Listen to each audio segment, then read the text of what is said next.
এত বছর পর ভাই বাড়িতে এসেছেন, এখনো দেখা হয়নি তার সাথে। এরই মধ্যে মারপিট করে ফেলেছেন।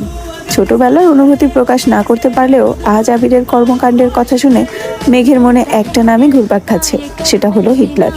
হিটলারের সাথে আবিরের কতটা মিল বা ব্যামিল তা বিবেচনা করার বিন্দু পরিমাণ ইচ্ছে তার নেই।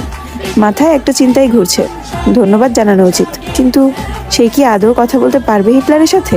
এসব ভাবতে ভাবতে ঘুমিয়ে পড়লো সে। ভোরবেলা থেকে বাড়িতে রান্নার ধুম পড়ে যায়। তিন ভাই সকাল সকাল খেয়ে অফিসে চলে যায়। মিম আর আদিও স্কুলে চলে যায়। মেঘ ঘুম থেকে উঠে 8টায়। রাত জাগার কারণে সকালে উঠতে পারে না সে। মাঝে মাঝে গোসল করে খেয়ে বের হয়ে যায়, মাঝে মাঝে এমনিতেই চলে যায়। 10টা থেকে 2টা পর্যন্ত বাইরে কোচিং, তারপর টিউশন শেষ করে বাড়ি ফিরে ফ্রেশ হয়ে খেয়ে একটু ঘুমায়। বিকালে একটু হই হুল্লোড় করে, তারপর পড়াশোনা করে। এই তার বর্তমান জীবন। আজও তার ব্যতিক্রম হলো না। খেয়ে কোচিং এর উদ্দেশ্যে বেরিয়ে পড়েছে। বাসার গাড়ি তাকে দিয়ে আসে, আবার কল দিলে নিয়ে আসে।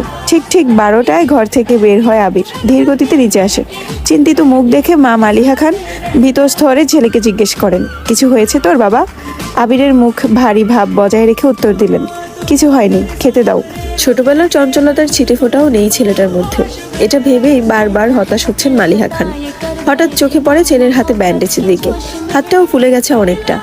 আবির খাবার খাচ্ছে আর তার মা শান্ত স্বরে ছেলেকে বুঝাচ্ছেন, এটা করো না, সেটা করো না। মনে হচ্ছে 5 বছরের শিশু সে, আগুন পানি চিনে না। যদিও বাবা মায়ের কাছে সন্তানেরা সারা জীবনই শিশুই থাকে। খাওয়ার শেষে মায়ের থেকে বিদায় নিয়ে বেরিয়ে যায় আবির। মেঘ বাড়ি ফিরেছে 1 ঘন্টা হবে। শাওয়ার নিয়ে নিচে এসেছে খেতে। তানভীর রুমে থেকে ছুটে এসে জিজ্ঞেস করে, বড় আম্মু আবির ভাইয়া কোথায়? আজকে ওঠেন মালিহা খান, ও তো 2-3 ঘন্টা আগেই খেয়ে বের হয়ে গেছে। কেন? ইস, মিস করে ফেললাম। মালিহা খান, কি হয়েছে বাবা? মেঘ নীরবে তাকিয়ে আছে।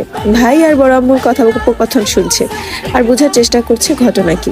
তানভীর বাইকে কল দিয়ে জিজ্ঞাসা করে, কোথায় আছো? আবির কি যেন বলল, শোনা যায়নি। তানভীরের চোখে মুখে উত্তেজনা স্পষ্ট। বড় আম্মু, আম্মু, কাকিমা, বাহিরে চলো। কেউ প্রশ্ন করার আগেই তানভীর ছুটে গেল বাহিরে। তার পিছনে পিছনে মিম, আদি, মা, কাকিরা সবাই দরজা পর্যন্ত গেল। সবার পিছনে মেঘও গেল সেখানে। এরই মধ্যে বাইকে বাড়ি ঢুকলো আবির। নীল রঙের চকচকে একটা সুন্দর বাইক, হেলমেটটাও নীল। হেলমেট খুলতে খুলতে তাকায় বাড়ির মানুষের দিকে। মেঘ অপলক দৃষ্টিতে তাকিয়ে আছে। সেই কবে দেখেছিল আবিরকে? সেই আবিরের সাথে এই আবিরের চেহারার কোনো মিল নেই। হেলমেট খুলতে চুলগুলো এলোমেলো হয়ে গেছে। আবিরের চোখে সানগ্লাস, নেভি ব্লু রঙের শার্ট কালো প্যান্টের সাথে ইন করে পড়েছে। হাতে কালো ফিতার একটা ঘড়ি, পায়ে শো জুতা। আপাতমস্তক দেখলো আবিরকে। হৃৎপিণ্ডের 4 প্রকণ্ড ছটফট করতে লাগলো মেঘের। আবিরের দিকে বিভোর দৃষ্টিতে তাকিয়ে আছে সে। আবির বাড়ির সকলের উদ্দেশ্যে বলল, বাইকটা কিনেছি, কেমন হয়েছে? আবিরের কণ্ঠ মেঘের মনের গহীনে ধাক্কা খায়। এতে হুঁশ ফিরে তার। দাঁড়িয়ে থাকতে পারছে না সে। এক দৌড়ে নিজের রুমে ঢুকে দরজা আটকে শুয়ে পড়ে মেঘ। মিম আর আদি হই হুল্লোড় করছে। আবির ভাইয়ার কাছে আবদার করছে ওদের বাইকে নিয়ে ঘোরার জন্য। মালিহা খান ছেলের পানে তাকিয়ে প্রশ্ন করলেন, বাসায় 2-3টা গাড়ি থাকার পরেও বাইক কেন কিনলে? আমার গাড়িতে চলাচল ভালো লাগে না, অবলীলায় উত্তর দিল আবির। পিচ্চিরা খুশি হলেও খুশি হতে পারেননি মালিহা খান, হালিমা খান আর সালেহা খান। কারণ এই বাড়িতে বাইক ব্যবহার নিষেধ করেছেন স্বয়ং আহমদ আলী খান নিজেই। তিনি কোনো এক বয়সে বাইকে অ্যাক্সিডেন্ট করেছিলেন। সেই থেকে বাইক কিনা বা বাইকে চলাচল নিষিদ্ধ করেছেন। ইকবাল খানের খুব ইচ্ছে ছিল বাইক কেনার, কিন্তু বড় ভাইয়ের নিষেধ অমান্য করার সাধ্য তার নেই, কিনতে পারেননি। তানভীর মুখ করে চাইছিল বাইক কিনতে। রাজনীতির সুবাদে অনেক জায়গায় চলাচল করতে বাইক থাকলে সুবিধা হয়। বাবা মোজাম্মেল খানকে বলেও ছিল সে, কিন্তু বাবার এক কথা, তোর বড় আব্বু বাইক পছন্দ করে না, তোর দরকার পড়লে তুই একটা গাড়ি সব সময় ব্যবহার করিস, তারপরও বাইক কেনার নাম মুখে নিস না। আবির বাড়ি ফিরেছে 24 ঘন্টা হবে হয়তো। এরই মধ্যে বাইক কিনে ফেলেছে। এর পরিণাম কি হবে তা ভেবেই ভয়ে আটকে যাচ্ছেন বাড়ির 3 বউ। অষ্টাদশীর হৃদয় কাঁপছে, কেমন জানি অস্থির লাগছে সবকিছু। পরিচ্ছন্ন নয়নে তাকিয়ে আছে রুমের জানালার দিকে, দৃষ্টি তার অসীম দূরত্বে। কি যেন কি ভাবলো, কতক্ষণ হঠাৎ ঝলমলিয়ে উঠলো। মেঘ সঙ্গে সঙ্গে চোয়াল শক্ত করে নিজে প্রশ্ন করলো, বাই এনি চান্স আমি কি হিটলারটার উপর ক্রাশ খেয়েছি?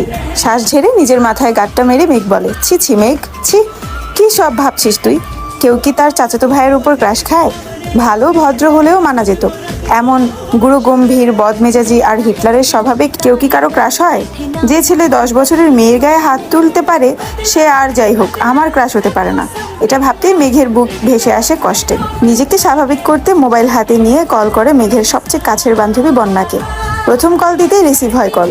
বন্যা ফোন ধরেই সালাম দিল, আসসালামু আলাইকুম, কেমন আছিস বেবি? মেঘ, ওয়ালাইকুম আসসালাম, আলহামদুলিল্লাহ। ভালো আছি, তুই কেমন আছিস? হঠাৎ আমায় স্মরণ করার কোনো স্পেশাল কারণ আছে? তোর তো আবার ভাঙা ফোন ঠাসঠুস বন্ধ হয়ে যায়।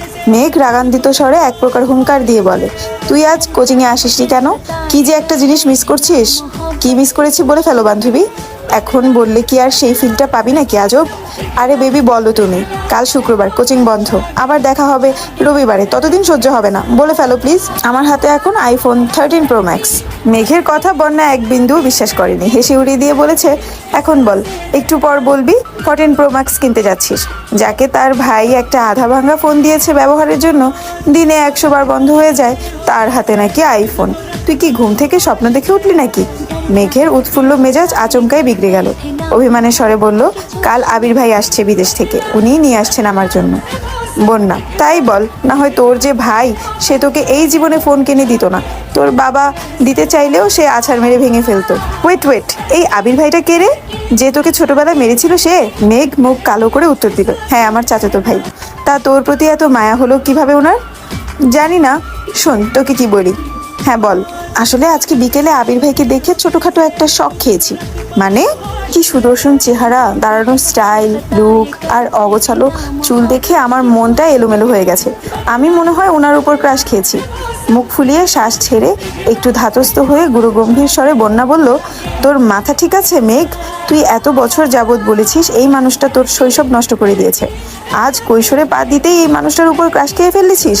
মানুষ রং বদলায়, কারণে অকারণে বদলায়, কথাটা এতদিন শুনেছি, কিন্তু আজ তোকে দেখে মনে হচ্ছে এই কথাটা 100% সত্যি।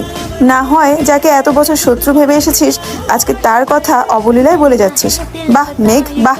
মেঘের নীরবতা বুঝতে পেরে বন্যা আবার বলা শুরু করলো, এসব কোনো বিষয় না বেবি, হঠাৎ করে দেখেছিস তো, তাই আহামরি সুদর্শন লেগেছে, বিষয়টা মাথা থেকে ঝেড়ে ফেলো, দেখবি সব ঠিক হয়ে গেছে। আমরা না দুজনকে কথা দিয়েছিলাম একজন বিপথে গেলে আরেকজন সামলাবো, ভুলে গেলি? স্পষ্ট বোঝা গেল মেঘের বদলে যাওয়া অভিব্যক্তি।